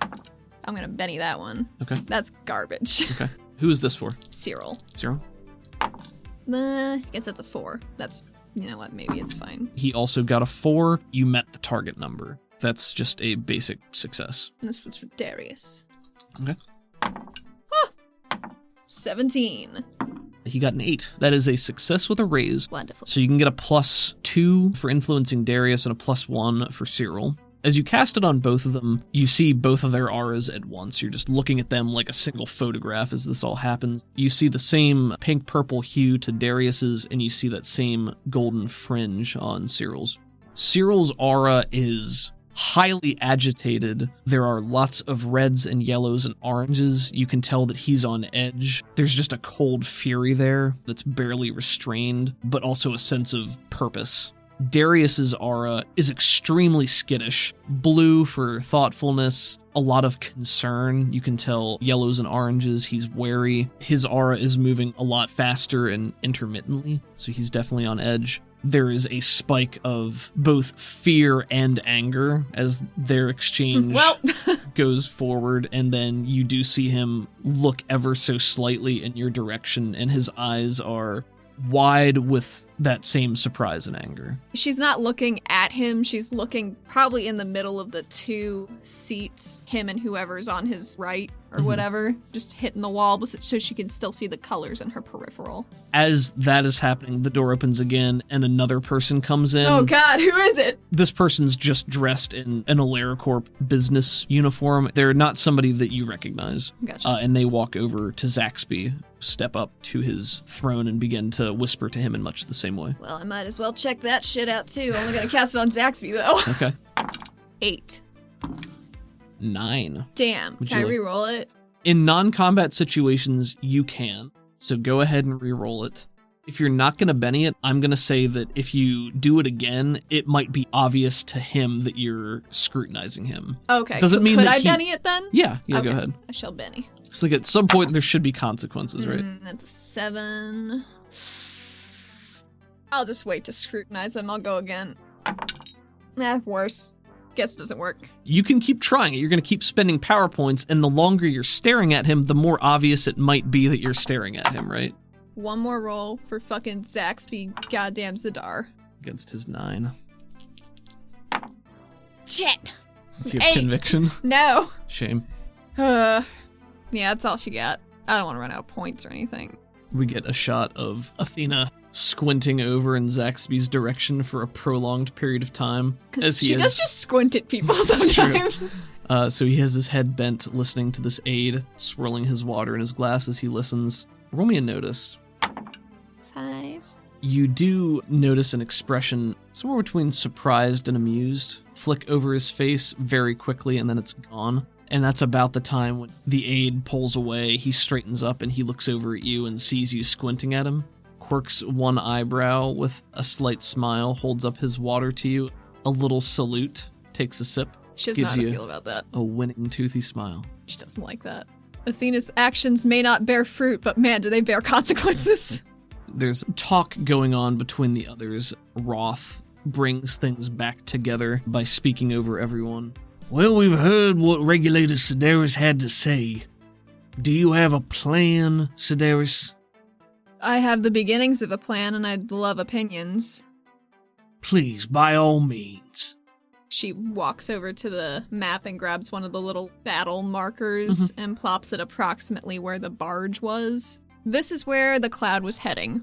According to people within the city after the event, it withdrew very quickly, but it's damn sure just about where that barge was that we were investigating with the missing driver. So it would make sense that the tunnel entrance is around here somewhere in the wall of the cave. I don't think clouds can go underwater too easily, so that only leaves from the water line up to search. We do know he was a diver, so there's always the potential for a back door, but I think the main bulk of the people he stole away are up in the tunnel rafters, let's say. So if we have a small stealth team to go in, neutralize him before he realizes we're there. If the stealth strike does not work immediately, we can summon pacifier forces waiting outside through a psionic link for an unexpected show of force. We'll do psionic spot checks every 30 seconds to a minute. Drop these little UV pebbles down the road so people with goggles are able to see them and follow us, but not leave too much of a visible trail. We can drop them in one color, and if we have to double back, we'll start dropping them in another color so you know which one to follow. We can't pull in rescue boats too soon, because then that might tip him off a bit. I don't know how smart this guy is. Lizeth, the Kassar, leans in again and says, I remember Zeev. Yeah? Oh, a little bit. I never really dealt with him much. You know, he's one of the VFX guys. Never really thought too much of him. He was always pretty quiet. I don't know how smart he was. So how big is your team? How many people do you plan on taking into the tunnels? 3. Preferably 4. She makes very strong eye contact with Roth. Remington Sato and Zaxby Zadar both scoff and laugh a little bit when you say 3, preferably 4. Open ridicule. She just smiles at them. Tan is rubbing at his beard. Lizeth is watching you with a fixed expression. Darius has pursed lips. And you think that 3, maybe 4 is gonna be enough? I think he expended much of what he had stealing those people. So if we catch him now, we can't wait for AleraCorp augments to roll off the production line. We have to go and catch him or he will recharge and who knows what he's gonna do next. Maybe sleeping it off in a cave somewhere. Wouldn't that be convenient? She says, with a face that says that would be far too convenient. Who's on the strike team that you're putting together? Myself, Seka Pavi, she gestures back to where Pavi is standing, Tuka Sato. Everyone turns to look at Remington Sato now, and he rolls a claw in the air and says, The Sato family will always put our best foot forward. We want to do our best for the city as well as anyone else. I'm sure. He gives you a toothy grin similar to Roth's, but his is smarmier. Lizeth says, I'm confident in your own abilities. I've seen you in action. Plenty of us have. Even so, that's a very small number. It is. Would you accept one more into your midst? At my request. Who would it be? She shifts in her seat, looks off to her right, and from behind her seat walks the form of a very bulky-looking arrow. Oh shit, is And it that guy? you That guy I high-fived? Oh You yeah! definitely recognize that this was the guy who you had previously met as Marvelous Mr. Knuckles. Yes. Who was one of the aspirants that fought at the Shard. He's very wide, he's got heavy plating and polymer, 8 feet tall, Goddamn. probably a couple 100 pounds. His arms are coiled lengths of this ropey-looking wire, synthetic muscles without skin over top of them. His physique is just like a giant 8-foot-tall guy with no skin over his wiry musculature, basically. His head is a giant, almost triangular plate. I think I told you previously that looks kind of like a Krogan in Mass Effect. Nice. His eyes are a bar of crystal energy. When he speaks, move and undulate. Like a waveform? Like a waveform, yeah. Nice. Just under that. When it's in its resting position, the way it's placed on his face looks kind of like a mustache. Nice. And she holds a claw out and she says, "One of my most trusted associates." He says, "My name is Nemo. It would be my pleasure to accompany you if you would have me." She nods at that, but says, if he puts the cloud field up, you will fall asleep instantly, and I don't know that we'll be able to protect you while we're fighting. Nods to you in acquiescence. We have some hours before the operation is to begin. Yes? Yes. I will speak to the alloy. We will address this problem. I hope it's a quick conversation. I think it will be. Yes. Lizeth says, I have a lot of faith in you and Tuka both, but you need somebody who's used to fighting in tunnels. Somebody who could give you advice on the fly, not over communication that might be interrupted. I appreciate that, and gratefully accept. She nods in approval, And he says, Then I will go and make my preparations. Excuse me, please. and he stomps across the room and gives you a nod as he passes, and then disappears out the door. She wants to speak very low to Roth very quickly. Mm-hmm.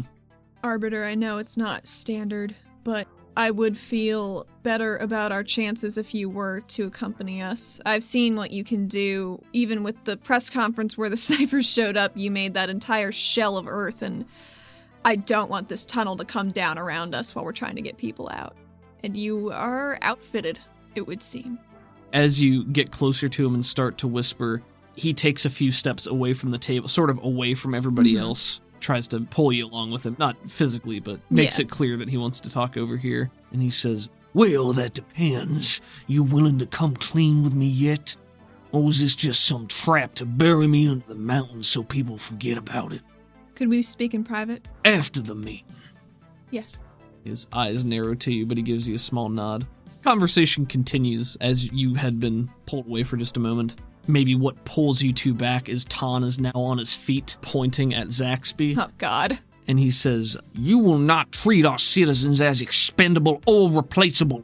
Zaxby has his hands out at his side, completely at ease, and says, I'm not saying they're expendable, but there are shoes that need to be filled. You can't deny that. What if something goes wrong? Can even a day go by in the city if things aren't working correctly? Everything could fall apart. Are you willing to risk that over pride? Tan looks down to you with that same angry glint, but you can't tell if he's angry at you. Lizeth says, I don't think we should make any hasty decisions until we can get our people back, or know if we're going to be gone for longer.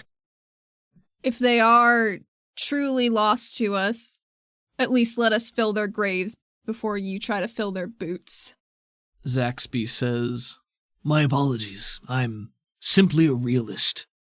I know it's difficult for all of you to imagine living down here so comfortably, but the world is a dangerous and unforgiving place, not prone to offering us the chance to sit around on our laurels and think about it. Sometimes you need to make the right decision for everyone. I'm aware. I wasn't speaking to you, Regulator. He says without even looking at you. Although everyone else does turn to you. Doesn't need his approval. She needs the rest of them. Sure. Fuck this guy. He's never going to be on her team. I put forward a motion to immediately immigrate additional population and workforce equal to that which has been lost. I can ensure they begin arriving within hours. Remington very quickly speaks up and says, Yes, we can ensure trains are moving around the clock, even add some additional in to ensure they reach you. As soon as they say that, Lizeth is also on her feet. Did you just hear what I said? No! She and Tan seem to be in solidarity, and then Sato and Zaxby both look over to Darius, who is now, to you at least, because you know this man, he is a quivering pile of Disaster. anxiety. Yeah, he is just pale. His hands are shaking ever so slightly. He has not yet spoken. Zaxby says, "All in favor?" "Aye." Remington says, "Aye." Lizeth says, "No." Tan says, "No." Can Athena make a silent persuasion? Yeah, well, how do you want to affect the situation? I don't know if he would even look over at her, but the face she's making at him is just pleading. She's said her piece. He knows what she thinks. And she gets a +2. You get a +2. I'm giving you a -4 penalty to the roll because you went to the mines and kicked your way in there after he explicitly told you not to. Well, some shady shit's happening there. I'm not I'm not saying you're in the wrong. I'm saying that that's a direct consequence of your actions. So you're going to be rolling this at a -2. Okay, here we go. As Darius looks over to you with a quivering head, and you can see the breath about to leave his lungs as he looks over and sees Athena's expression. Oh, please. Okay, first Benny. Ah, yes! That's a 9. Including your penalties? Yeah. Damn, that's a success with a raise. I think she just does an inhale of breath and a jerk of her chin and some soulful fucking eyes. He licks his lips and he's about to speak when he glances over to Athena, maybe with an apology in his own eyes, and then he sees your... What is her expression? What is it about her expression that convinces him? It's steely panic, which generally is reserved for when she's physically being attacked. And he sees your expression. Breath catches in his lungs. He speaks... says the words so softly that nobody can even hear it, and then he says, "No.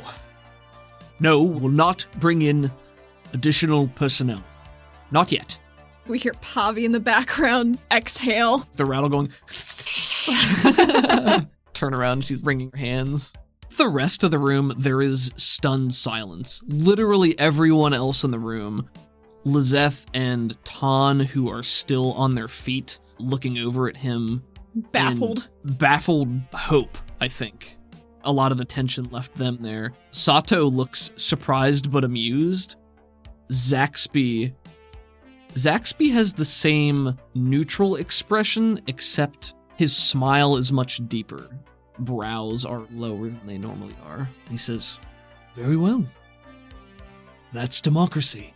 Pushes himself to his feet and says, "Well, it seems we've our plan then. As there's nothing further that AleraCorp can do, I think I'll see myself out.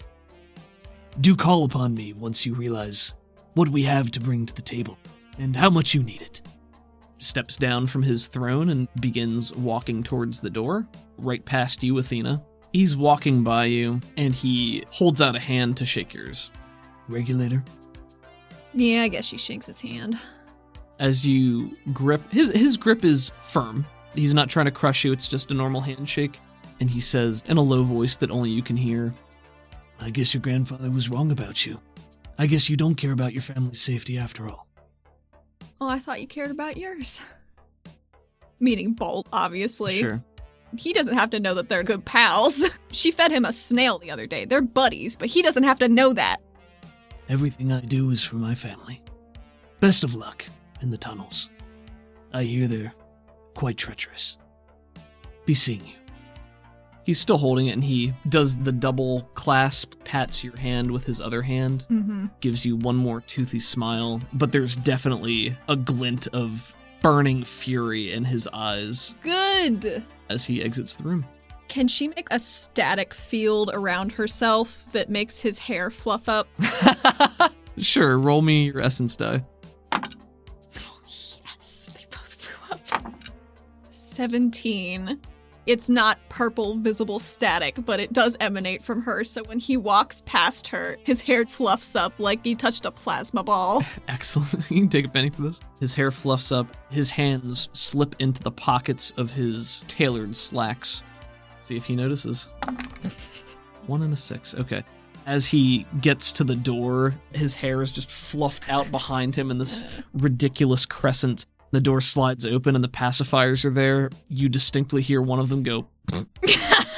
That's all she needs. He turns to the pacifier, feels his hair, and then turns back to you with this hatred in his eyes, and that's when the doors slide shut again. The rest of the meeting continues. They discuss details and particulars. They ask Athena for opinions when relevant, and you put together the seeds of the plan that you'd been talking about, and we can go into further detail when it's appropriate. After the meeting, she says to Pavi, I'll be down in the task force room. Can you catch everybody up? Maybe Zadal's there. That'd be cool. I'll go and find him. You did great.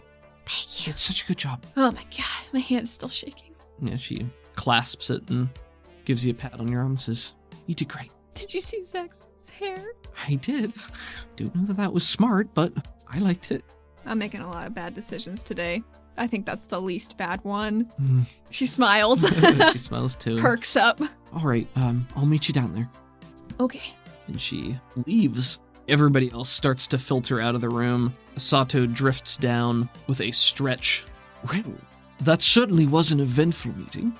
If you would like any tips on how we can spin this for the public to keep them complacent in the meantime, do let me know. It's one of our specialties, you know. Non-alarmist media would be a smart move. He nods, almost bored, floats his way out.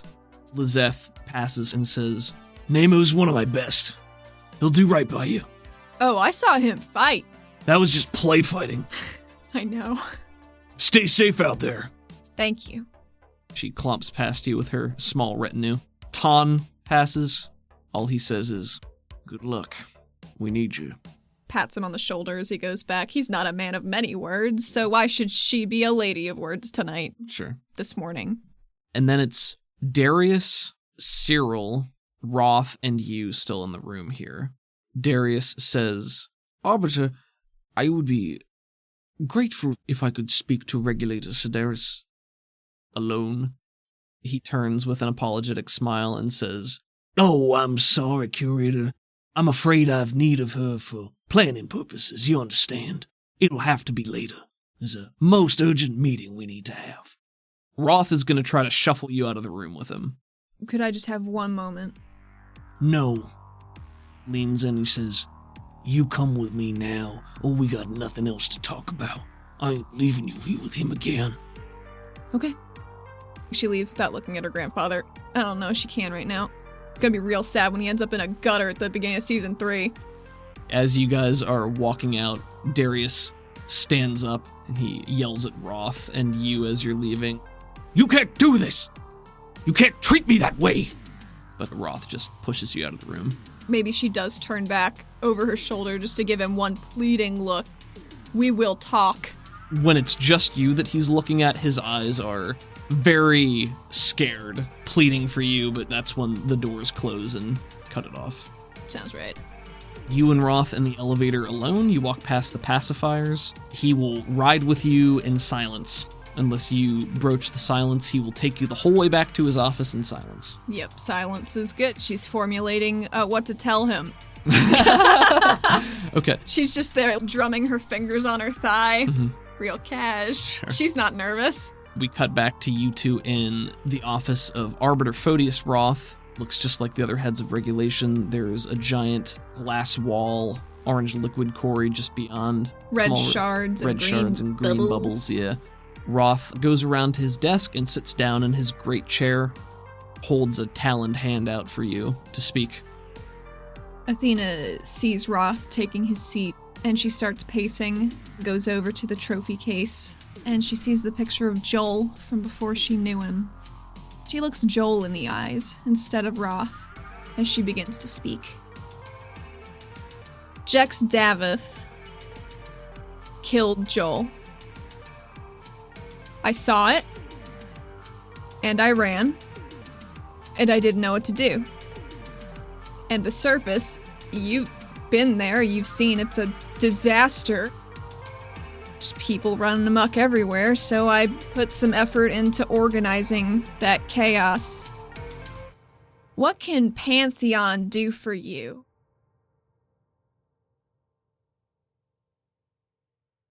we made it to another episode, to the end. We made it to the end of another episode. Here it is. Thank you for your patience. It's the holidays right now. We've got a lot going on. I think we're going to take 1 week off from releasing content, and then we'll be back on the normal grind. And we probably have maybe 2 episodes this season, I think. Maybe 2. Maybe 2 is going to round out the season. So stay tuned for the exciting conclusion, and we'll look forward to that. Could be the finale, just depending on what happens. It's always a fair point, but I'm not planning for that, but it could happen. So music this week, we had Waveshaper, who you can find on Twitter at Waveshaper_SWE, and Waveshaper1.bandcamp.com. You can also find Crockett at Crockett80s on Twitter and Crockett.bandcamp.com. And a little bit of music thrown in there by your one and only, your favorite Athena Sedaris player, Allie. That was a bad intro. I'll workshop that for next time. It's okay, we'll get there. Yeah. I got a lot more tunes to drop in. Yeah, and all those tunes are available on our Patreon. And you can find us at patreon.com/RPG for you and me. If you want to come and join us on our super cool Discord server, got a growing community of amazing people. Hello to everyone there, but hello to 2 people in particular, the first of which, Michael. Michael. Thank you, Michael. As always. We appreciate your support and you being here with us, and we hope you're enjoying the content. Thank you. And our second big thank you is Chase. Hey, Chase. Thank you, Chase. Thanks, buddy. Thank you for being here with us. We've got some cool stuff coming up as far as that's concerned. I'd like to take a second to thank the Pinnacle Entertainment Group, the folks behind Savage Worlds, who you can find at peginc.com. Peginc.com. You can find us on Twitter at RPG for you and me, and you can find Allie on Twitter at UCTheHat. Doing a lot of shitpost drawings. Good stuff. You can find our website, rpgforyouandme.com. We got some updated material on there for the character races in the setting. I don't think we finished the arcane background pages yet, but everything's coming. We'll let you know. I think that's it this week. Thank you guys for your patience. Hope you enjoyed Absolute Zero, and you can get the full Absolute Zero on our Patreon, patreon.com. Happy holidays, you guys. Stay safe. Please. Okay, bye.